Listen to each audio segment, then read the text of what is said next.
Chaque jour, Charles et Carole vous présentent la leçon de l'école du sabbat.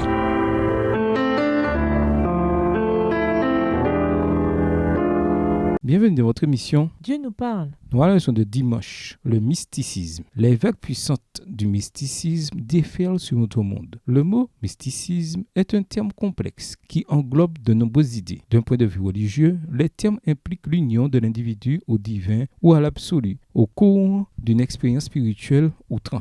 Dans certaines églises, c'est même uniquement ainsi que le culte est vécu. Les phénomènes peuvent varier sur le plan de la forme ou de l'intensité, mais la tendance est toujours de remplacer l'autorité de la parole écrite de Dieu par une expérience personnelle et donc subjective. Dans tous les cas, la Bible perd beaucoup de sa fonction doctrinale et le chrétien ne dépend plus que de ses propres expériences. Ce genre de religion subjective n'assure aucune protection contre les supercheries, en particulier celle de la fin des temps. Lisons Matthieu 7, les versets 21 à 27, à la lumière des paroles de Jésus. Que signifie bâtir notre maison spirituelle sur le roc et la bâtir sur le sable? Matthieu 7, les versets 21 à 27. Ceux qui me disent « Seigneur, Seigneur » n'entreront pas tous dans le royaume des cieux, mais celui-là seul qui fait la volonté de mon Père qui est dans les cieux. Plusieurs me diront en ce jour-là « Seigneur, Seigneur, n'avons-nous pas prophétisé par ton nom? N'avons-nous pas chassé des démons par ton nom? Et n'avons-nous pas fait beaucoup de miracles par ton nom? » Alors je leur dirai ouvertement, je ne vous ai jamais connu. Retirez-vous de moi, vous qui commettez l'iniquité. C'est pourquoi quiconque entend ces paroles que je dis et les met en pratique sera semblable à un homme prudent qui a bâti sa maison sur le roc.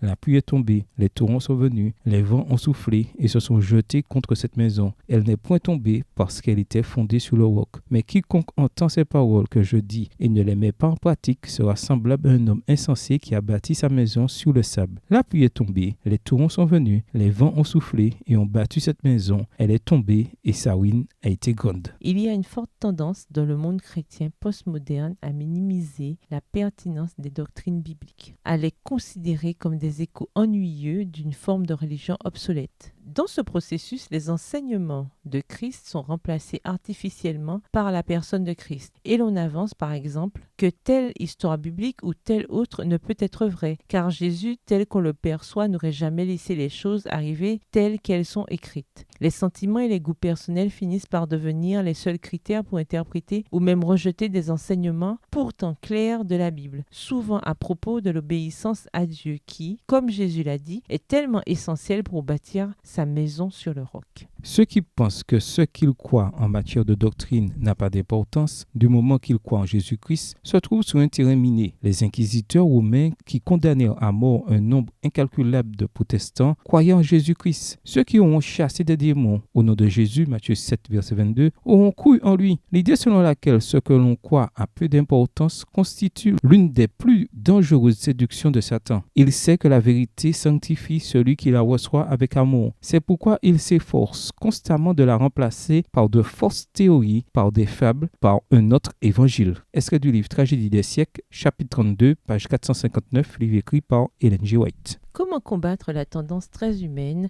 qui consiste à laisser nos émotions et nos désirs nous pousser à faire des choses qui sont contraires à la parole de Dieu? Au revoir. Et à demain si Dieu veut.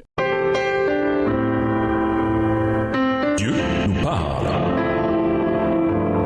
Chaque jour, Charles et Carole vous présentent la leçon de l'école du sabbat.